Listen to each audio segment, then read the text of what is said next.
학교 가기 싫어. 밥 먹기 싫어. 나는 왜 키가 작아? 최성진이 뭐야? 공부는 왜 해야 돼? 친구랑 싸웠어. 나는 꿈 같은 거 없는데.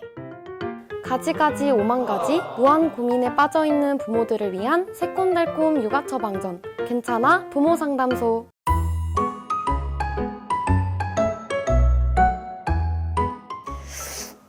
요즘처럼 날이 쌀쌀해질 때는 놀이공원에서 먹은 따끈한 추러스가 막 떠올라서 막 침이 나오는데요. 학교 친구들이랑 이것저것 신나는 놀이기구를 타면 스트레스가 쫙 풀렸었는데 말이죠. 교수님은 놀이공원 좋아하세요? 참 좋아는 했는데 네. 예민한 네. 사람들 중에 이 고소공포증이라는 거 있잖아요. 맞아요. 저는 제가 그런지를 잘 몰랐어요. 신나 보여서 탄 게 바이킹이었거든요. 저 정말 타셨어요? 숨을 못 쉴 줄 알았어요. 그런 느낌 들잖아요. 이건 지금도 저는 그걸 왜 탔을까 내가 모르고. 참 놀이공원 하니까 또 생각이 나는 게 놀이공원 가면 롤러코스터 타고 롤러코스터 타면 아이 육아가? 너무 억지인가요? 그렇지만 롤러코스터가 위아래로 왔다 갔다 하는 것처럼 아이 키울 때도 매번 행복한 일만 있는 건 아니잖아요. 슬플 때도 있고요. 괜찮소가 그 굴곡이 너무 막 심해지지 않게 안전운전 잘 해보도록 하겠습니다. 그러면 오늘도 힘을 내서 사연을 만나러 가볼까요?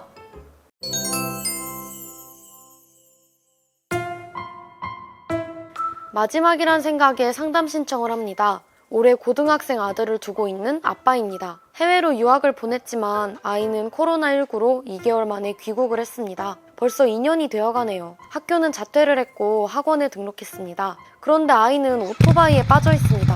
이미 오토바이 사고가 한 차례 있었는데도 새벽에 자꾸 나갑니다. 문제는 또 있습니다. 엄마와 사이가 좋지 않아요. 저는 일 때문에 주말에나 집에 가고요. 엄마가 보낸 카톡, 전화는 아예 무시하는 것이 다반사입니다. 가족과 대화 중엔 공격적인 행동을 보이고요. 답답한 마음입니다. 아들을 어떻게 하면 좋을까요? 오늘 도착한 사연은 사정상 팬데믹으로 발이 묶이면서 오토바이에 빠진 아이에 대한 이야기입니다. 한번 사고가 났는데도 이렇게 매번 오토바이를 타고 새벽까지 밖에 있는 아이. 어떤 마음인 걸까요? 아이를 바라보는 이 안타까운 부모님 마음이 느껴지는데요. 그 마음이 얼마나 불안하실까, 안타까울까 하는 마음 정말 공감이 가고요. 하지만 이제 이 아이는 저는 제일 안타까운 순간이 네. 중학교 때 적응이 좀 어려웠던 것 같은데 그때 왜 아이가 왜 그런지를 자세히 알아보기보다는 해외로 보냈을까. 해외에 나가게 되면 네. 부모님이랑 떨어지게 되니까 네. 하나만 아무도 이렇게 아이를 통제해 줄 수 있는 시스템이 없잖아요. 아이가 어떤 심리적인 문제가 있어서 잘 적응을 못했다면 부모도 없는 상황에서 새로운 곳에 적응을 해야 되니까 그 원래 있던 문제가 이제 극대화돼서 나타날 수가 있거든요. 그래서 아이가 아마 제 생각에는 좀 자포자기에 빠지면서 많이 울적하기도 하고 또 자책감도 들고 그러다 보니까 뭔가 이렇게 시원하고 짜릿한 걸로 자신의 어떤 그런 소위 말하는 울적한 마음을, 아이들 아직까지 미성숙하니까 그거를 힘들어도 참고 해결하기보다는 그 힘든 거를 회피하는 쪽으로 짜릿한 걸로 그냥 이렇게 바꿔버린, 저는 그런 마음으로 오토바이를 놓지 못하게 된 거 아닐까. 그 내부에 있던 아이의 그런 정말 위축된 마음, 가장 자기 마음속에 있는 울적한 마음, 죄책감, 자책감 이런 것들을 우리가 좀 이렇게 해소를 시켜주지 않은 상태에서 오히려 오토바이를 뺏어버리면 이 아이는 좀 더 안 좋은 쪽으로도 갈 수도 있거든요. 오토바이에 빠질 수밖에 없었던 이 아이의 상태를 이해를 하고 분석한 다음에 대안을 제시하면서 이 문제를 해결을 해야 된다고 저는 봅니다. 또 부모님 걱정 중 하나는 이 친구가 새벽에 나가서 친구들과 어울려 오토바이를 타는 건데요. 저는 우선 오토바이를 왜 사주셨나가 좀 궁금해요. 이렇게 보면 고양이 앞에 생선 맡겨놓고 생선 먹지 말라고 하는 거는 불가능하잖아요. 사주신 것부터 굉장히 저는 통제 안 될 길을 이제 걸어 들어간 거죠, 우리가 함께. 그런 깨달음을 부모님께서 하셔야지만이 딴 대안을 제시해줘야만이 이거를 놓는다는 거를 저는 꼭 말씀을 드리고 싶습니다. 그래도 이것만 틀어막는다고 해서 아이가 이걸 내놓지는 않습니다. 어머님이 전화와 문자를 수십 통 해도 무시하는 경우가 많고 대화를 하더라도 공격적으로 나온다고 합니다. 어머니에게 위력을 과시한 적도 있고요. 아버지께서는 직장이 타지에 계셔서 자주 집을 찾는 게 어려우니까 충돌만 피하자라고 하셨다는데 어떻게 대화를 시도해야 할까요? 물론 아이가 위력을 뭐 과시한다든지 뭐 이런 행동이 옳다고 볼 수는 없지만 이런 상황에서 왜 혹시 어머님은 계속 문자를 수십 통씩 하실까요? 계속 똑같은 방법을 반복하시는 것 같아서 어떤 생각이 좀 들었느냐. 혹시 어머님이 대화 스타일이 굉장히 일방적이신 분은 아닌지. 많은 부모님들은 잘 모르세요. 그렇죠. 내가 잘 되라고 한 거고 그다음에 안 되니까 계속 내가 그렇게 한 건데 그게 왜 네. 나쁩니까? 듣기 좋은 꽃노래도 한두 번이지. 같은 얘기를 계속하면 듣기 좋은 소리도 싫어요. 그럼에도 그렇죠. 불구하고 이렇게 아이 입장에서는 싫은 얘기를 같은 방법으로 계속 네. 그 보내는 거는 효과가 없을 뿐만 아니라 오히려 관계를 악화시키는 거죠. 그래서 저는 부모님들이 대화를 하실 때 사실 문자도 대화거든요. 네네. 일방적으로 자기가 하고 싶은 것만 하면 절대 안 돼요. 거기에 대한 반응을 보셔야 돼요. 문자를 했을 때 아이가 답을 네. 잘 하는지 부담스러워 하는지 툭툭거리는지 네. 전혀 먹히지도 않는지 그거에 따라서 또 대화 바꿔야 방식을 되는 거고 달리해야 하는구나. 문자만 그렇게 했습니까? 네. 이렇게 일방적으로 하시는 부모님들은 평소에 자기도 모르게 아이 잘 되라는 그런 이유를 대면서 똑같은 내용의 똑같은 형식의 말을 잔소리같이 계속 하시는 경우가 많아요. 그런 아이는 어느 순간 귀를 닫고 룰루룰루 딴 생각하고 있어요. 일방적인 대화 스타일 혹시 한번 점검해 보시고 있으시면은 그걸 고치셔야 됩니다.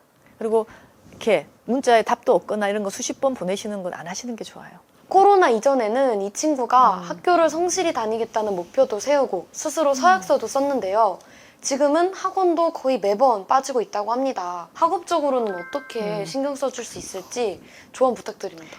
공부를 하려면 네. 정말 본인 내적인 동기가 있어야 돼요. 이 나이에는. 초등학교 저학년 때는 부모님이 시키면 야 상 줄게 하면 해요. 네. 근데 사춘기 정도 되면은 공부는 본인의 동기가 없으면 절대로 안 되는데 아, 서약서 써야지 공부를 할 친구들은 아예 공부 안 합니다. 그럼 아셔야 돼요, 부모님들이. 그러면 동기를 어떻게 따로 만들어주려면 부모님께서는 하실 수 있는 방법이 없을까요? 아버님이 이제 집에 자주 못 돌아가신 직업이고 네. 그러다 보니까 아이를 미리미리 챙기는 게 조금 부족했을 수 있다고 저는 생각을 해요. 시간적으로 많이 부족하고 또 네. 부부가 함께 아이를 어떻게 기르지 하고 의논하는 순간도 자주 떨어져 있다 보면은 좀 같이 얘기할 시간이 줄기 맞아요. 때문에 제일 안타까운 게 여러분 사춘기 때 이미 아이가 어떤 문제가 내 눈에 들어올 때는요 그 문제가 엄청 어릴 때부터 지속이 됐다가 빵 터지는 거예요. 빙산을 생각하시면 이렇게 나와 있는 빙산 아래 이만한 게 있잖아요. 엄청 딱 크게 그런 거로 있잖아요. 생각하셔야 돼요. 그래서 그 밑에 어마어마한 큰 문제가 같이 떠받들고 있을 수 있기 때문에 이걸 정말 순진하게 요만큼만 딱 예를 들면 얘는 오토바이만 안 타면 돼. 얘는 게임만 안 하면 돼. 네. 그거 절대 아닙니다. 심리적인 문제는 네. 눈에 안 보일 수 있어요.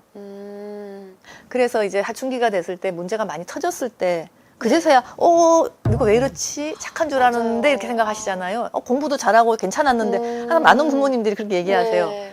그런데 대부분의 아이들은 이미 그 씨가 어릴 때부터 잘하고 나와가지고 이제 터진 거거든요. 종합 심리 검사란 게 있어요. 그게 뭐냐면 지능이나 이런 인지 능력도 평가를 하고 집중력 이런 거 다 들어갑니다. 네네네. 집중력, IQ 다 들어가고 또 한쪽은 마음속에 무슨 부모하고 사이가 어떤지 자기에 대해서 어떻게 생각하는지 그다음에 감정 조절은 잘 하는지 충동 억제가 잘 되는지 네. 마음을 보는 검사들이 연령별로 좀 달라요. 1학년 초등학교, 4학년 중학교 1학년 그렇게 텀을 한 두고 3번 정도는 이제 저도 우리 아이들 다 시켰거든요. 얘가 머리를 잘 쓰는데 이쪽이 발달했나 저쪽이 발달했나 궁금하시잖아요. 그게 또 아이의 적성하고도 관련될 수 있고 언어성 지능은 좀 떨어지는데 비언어성 IQ가 정말 높은 애들 많아요. 근데 그런 애들 실제 공부를 잘 못하거든요. 왜? 한국의 대부분 시험들은 언어성 IQ 높은 애들 잘해요. 그러면 이 똑똑한 비언어적인 지능, 예를 들면 도형 돌리기라는 너무 잘하는 애들이 많은데 그 아이들이 빛을 못 이 보는구나. 불균형 때문에 항상 속이 화가 나 있어요. 똑똑하지 않은 건 아닌데 시험 문지가 제일 어려워하는 어휘를 잘 쓰는 애들 거를 그러네요. 하니까 네. 그 아이들의 그 좌절감이 상당해요. 그래서 이런 아이들은 빨리 그 네. 능력을 캐치해서 뭘 잘 만들게 만들어주고 자존심을 회복시켜주면 다른 성적이 같이 올라가요. 중학교 네. 때는 사춘기 다가오는 사춘기 때 얘가 제일 지금 어려워하는 이슈가 뭘까? 어떤 아이들은 부모님하고 사이가 어려워서 아버지를 벽으로 하는 애도 있고요. 하여튼 등등을 다 볼 수 있어요. 종합심리검사처럼 아이 마음과 또 인지검사를 할 수 있는 거를 하시는 게 어떨까? 제일 과학적인 방법으로 한번 내 아이를 보는 거 좀 꼭 한번 권해드립니다. 지금이라도 안 늦었습니다. 네. 지금이라도 부모님 너무 이렇게 한숨만 쉬지 말고 종합심리검사나 자기를 알 수 있는 기회를 한번 줘서 아이에게 너는 이런 사람 같은데 라는 거 알려주는 것도 저는 좋을 것 같습니다. 아버님은 아이를 바로잡아주고 싶은 네. 마음이 크신 것 같아요. 정말 간곡한 도움을 청한다고 하셨는데 이런 상황에서 부모님께서 꼭 염두에 두셔야 할 어떤 키워드가 있다면 무엇일까요? 첫 번째, 이런 마음 사춘기 전에 가지셨어야 됩니다. 그러니까 늦은 거를 인정하고 그러면 얘가 그동안 놓친 부분이 있잖아요. 네. 그거를 잡아주자 이런 마음으로 가셔야 돼요. 오토바이만 어떻게 공부만 어떻게 할 문제가 아니라 네. 요 이전에 밀렸던 게 뭔지 그거를 보겠다는 마음, 그 마음이 있어서야지만 이 문제 해결됩니다. 두 번째는 그게 맞춰서 네. 실천을 하셔야 돼요. 아. 일방적으로 대화하시면 아이 마음이 불꽃이 다 가라앉습니다.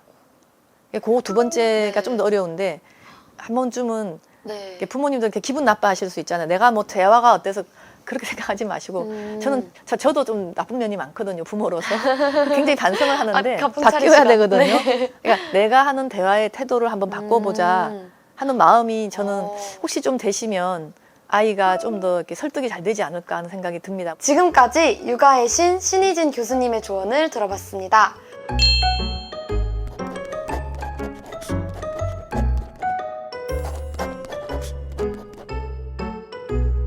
인생의 고난은 동굴이 아니라 터널이라는 말이 있죠. 시련의 끝, 터널의 출구에 지금까지보다 더 밝은 햇살이 내리쬐 그 순간을 위해서 괜찮아 부모 상담소가 함께 걷겠습니다. 그럼 저희는 다음 주에도 5만 가지 고민에 빠진 대한민국 엄마 아빠들을 위한 조언 보따리를 한가득 들고 올게요.